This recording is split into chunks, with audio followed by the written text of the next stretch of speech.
ഈശോ മിശിഹായ്ക്ക് സ്തുതിയായിരിക്കട്ടെ. പ്രിയപ്പെട്ട സഹോദരങ്ങളെ, നമുക്ക് വേണം ഇങ്ങനെയൊന്ന് പ്രാർത്ഥിക്കാം. അതായത് ഇപ്പം ചെറിയ ടോക്കാണല്ലോ. ഇപ്പം നിങ്ങൾ ചുമ്മാ മനസ്സിൽ എപ്പോഴെങ്കിലും ഒരു മിനിറ്റ് ഇറക്കി, എൻ്റെ ഈശോയെ, ഈ വചനം കേൾക്കുന്നവർക്ക് അതിൽ നിലനിൽക്കാനൊരു കൃപ കൊടുക്കണമേ എന്ന് ഈ വചനം കേൾക്കുമ്പോൾ ഒരു സുഹൃദൈവം പോലെ ചൊല്ലി പ്രാർത്ഥിക്കുമോ?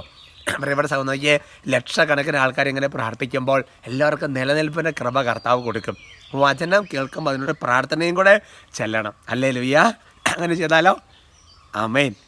പ്രിയപ്പെട്ട സഹോദരങ്ങളെ, ഇന്ന് പറയാൻ ആഗ്രഹിക്കുന്ന കുഞ്ഞു കാര്യം, എന്താണ് നിൻ്റെ അഭിമാനം? എന്തിലാണ് നിൻ്റെ അഭിമാനം എന്നുള്ളതാണ്. പല കാര്യത്തിൽ അഭിമാനിക്കുന്നവരുണ്ട്. ചില ആൾക്കാർ പറയാറുണ്ട്, എൻ്റെ കൊച്ചാണ് എൻ്റെ അഭിമാനം, എൻ്റെ സ്ഥാപനമാണ് എൻ്റെ അഭിമാനം, എൻ്റെ ജോലിയാണ് എൻ്റെ അഭിമാനം. പ്രിയപ്പെട്ട സഹോദരങ്ങളെ, പലതിലും അഭിമാനം കൊള്ളുന്ന മനുഷ്യരാണ് നമ്മൾ. പക്ഷേ എൻ്റെ പ്രിയപ്പെട്ട സഹോദരങ്ങളെ, പ്രഭാഷകൻ്റെ പുസ്തകത്തിൽ 9-ാമത്തെ അധ്യായത്തിൻ്റെ 16-ാമത്തെ വാക്യത്തിൽ ദൈവത്തിൻ്റെ ആത്മാവ് പറയുന്നത് ഇങ്ങനെയാണ്: കർത്താവിനോടുള്ള ഭക്തിയായിരിക്കണം നിൻ്റെ അഭിമാനം. കർത്താവിനോടുള്ള ഭക്തിയായിരിക്കണം നിൻ്റെ അഭിമാനം.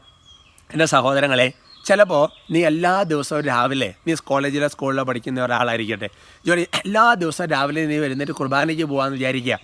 എൻ്റെ പ്രിയപ്പെട്ട സഹോദരങ്ങൾ, ഞാൻ പല വിദേശ രാജ്യങ്ങളിലൊക്കെ ചെല്ലുമ്പോൾ, അതായത് ഇങ്ങനെയൊരു ഡെയിലി കമ്മ്യൂണിറ്റി, അതായത് ദിവസം കുർബാന ആൾക്കാർക്ക് പോകുന്ന ആൾക്കാരെന്നൊക്കെ പറഞ്ഞു കഴിഞ്ഞാൽ ചുമ്മാ വിവരമില്ലാത്തവൻ, ബോധമില്ലാത്തവൻ, എന്ത് കാര്യം, എങ്ങനെയൊക്കെ ചിന്തിക്കുന്ന ആൾക്കാരുണ്ട്. എൻ്റെ പ്രിയപ്പെട്ട സഹോദരങ്ങൾ, നീ അതിനകത്ത് മനസ്സ് തളരരുത്. നീ ഒരിക്കലും മനസ്സ് തളരരുത്. എൻ്റെ ജീവിതം എനിക്ക് പറയാൻ പറ്റും. ഞാൻ സ്കൂളിലും കോളേജിലും ഒക്കെ പഠിച്ചിരുന്ന കാലഘട്ടങ്ങളിലൊക്കെ ദൈവഭക്തിക്ക് വേണ്ടി നിലനിന്ന് കർത്താവ് ഒരുപാട് പേര് കളിയാക്കിയിട്ടുണ്ട്, നിന്ദിച്ചിട്ടുണ്ട്. ഒരുപക്ഷെ ധ്യാനത്തിൻ്റെ ഫീൽഡിലേക്ക് ഇറങ്ങിയപ്പോൾ പോലും. അതുകൊണ്ട് എൻ്റെ പ്രിയപ്പെട്ട സഹോദരങ്ങളെ, പക്ഷേ ആ ഭക്തിയിൽ തന്നെ ഞാൻ ഉറച്ചു നിന്നു. എൻ്റെ കാരണവന്മാരിൽ നിന്ന് വന്നത് കൂടിയാണത്. എൻ്റെ സഭയിൽ നിന്ന് കിട്ടിയതാണ്. അതുകൊണ്ട് ഇങ്ങനെയൊക്കെ ഒരുപാട് കാര്യങ്ങളെക്കുറിച്ചുള്ള, നീ ഒരു ശുശ്രൂഷകനാകുമ്പോൾ ഇങ്ങനെ പറയും. പക്ഷേ നീ മറക്കരുത്, ദൈവഭക്തിയാണ് നമ്മുടെ അഭിമാനം. ഞാൻ യേശുവിൻ്റെ ആളായിരിക്കുന്നത്, ഞാൻ ദിവസം കുർബാനയ്ക്ക് പോകുന്നത്, ഞാൻ അഭിമാനിക്കുന്നു.